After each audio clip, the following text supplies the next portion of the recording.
ഇന്നത്തെ വീഡിയോയിൽ logos quiz 2024 പരീക്ഷയ്ക്കുള്ള 2 കൊറിന്തോസ് 7 മുതൽ 13 വരെയുള്ള ഭാഗങ്ങളിലെ ചോദ്യോത്തരങ്ങൾ നമുക്ക് പഠിക്കാം. ചോദ്യം 1. പ്രിയപ്പെട്ടവരെ എന്ന വാക്കോടെ തുടങ്ങുന്ന അദ്ധ്യായം ഏത്?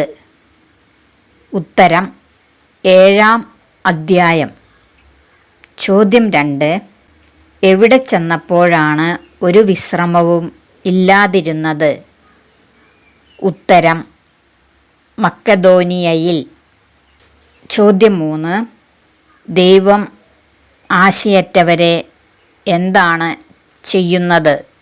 ഉത്തരം സമാശ്വസിപ്പിക്കുന്നു. ചോദ്യം 4.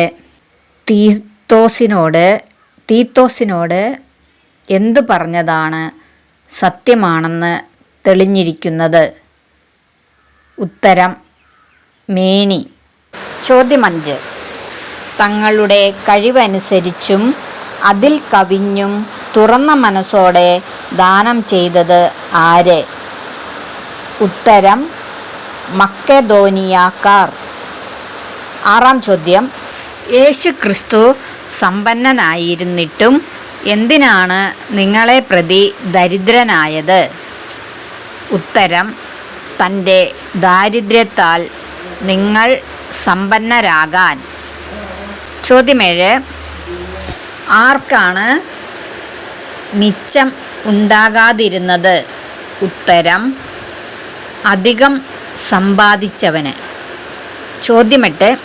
കർത്താവിൻ്റെയും മനുഷ്യരുടെയും മുമ്പാകെ എന്തുമാത്രമാണ് ലക്ഷ്യമാക്കുന്നത്? ഉത്തരം ആദരണീയമായത് മാത്രം. ചോദ്യം 10. എന്താണ് നിരവധി ആളുകൾക്ക് ഉത്തേജനം നൽകിയിട്ടുള്ളത്? ഉത്തരം തീഷ്ണത. ചോദ്യം 11. വിശുദ്ധർക്കുള്ള ധനശേഖരണത്തെപ്പറ്റി ഏത് അദ്ധ്യായത്തിലാണ് പറയുന്നത്? ഉത്തരം 9-ാം അദ്ധ്യായത്തിൽ. സന്തോഷപൂർവം നൽകുന്നവനെ സ്നേഹിക്കുന്നത് ആര്? ഉത്തരം ദൈവം. ചോദ്യം 13. എന്നേക്കും നിലനിൽക്കുന്നത് എന്ത് ആണ്? ഉത്തരം ദരിദ്രർക്ക് ദാനം ചെയ്തവൻ്റെ നീതി. ചോദ്യം 14. ഞങ്ങൾ ജീവിക്കുന്നത് ജഡത്തിലാണെങ്കിലും നടത്തുന്നത് എന്ത് അല്ല എന്നാണ് പൗലോസ്ലീഹ പറയുന്നത്? ഉത്തരം ജഡിക പോരാട്ടമല്ല എന്ന്. ചോദ്യം 15. നിങ്ങൾ പൂർണ്ണമായി അനുസരിക്കുന്നവരായതിനു ശേഷം ആരെ ശിക്ഷിക്കാൻ ഞങ്ങൾ സന്നദ്ധരായിരിക്കുകയാണ് എന്നാണ് പൗലോസ്ലീഹ 10-ാം അദ്ധ്യായം 6-ാം വാക്യത്തിൽ പറയുന്നത്?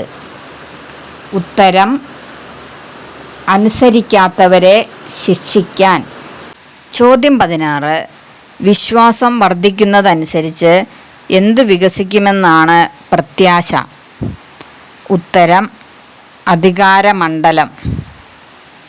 ചോദ്യം 17. 2 കൊറിന്തോസ് 10:17 സമാനമായ വാക്യം ഏതു ഭാഗത്ത് ആണ് ഉള്ളത്? ഉത്തരം ജെറമിയ 9:24. ചോദ്യം 18.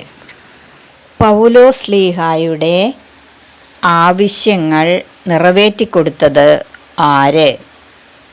ഉത്തരം മക്കെദോനിയയിൽ നിന്ന് വന്ന സഹോദരന്മാർ. ചോദ്യം 19. പ്രഭാപൂർണനായ ദൈവദൂതനായി വേഷം കെട്ടാറുള്ളത് ആരാണ്? ഉത്തരം പിശാച്. ചോദ്യം 20. ആരുടെ കൈകളിൽ നിന്നാണ് പൗലോസ് അപ്പസ്തോലൻ ഒന്നു കുറയാതെ 40 അടി വീതം കൊണ്ടത്? ഉത്തരം യഹൂദരുടെ. ചോദ്യം 21. പൗലോസ് അപ്പസ്തോലൻ പ്രശംസിക്കുന്നുണ്ടെങ്കിൽ എന്തിനെക്കുറിച്ചാണ് പ്രശംസിക്കുന്നത്? ഉത്തരം ബലഹീനതകളെക്കുറിച്ച്. ചോദ്യം 22.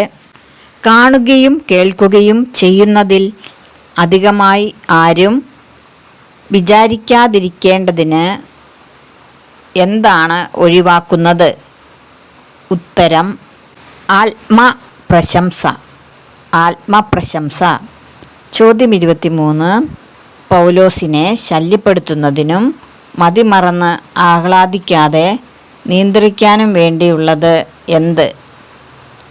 ഉത്തരം പിശാചിൻ്റെ ദൂതൻ. ചോദ്യം 24.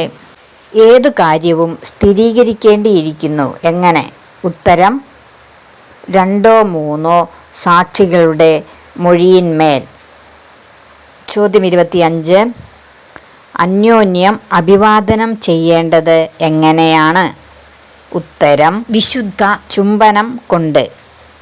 വീണ്ടും കൂടുതൽ ചോദ്യോത്തരങ്ങളുമായി അടുത്ത വീഡിയോകളിൽ കാണാം. എല്ലാവർക്കും നന്ദി.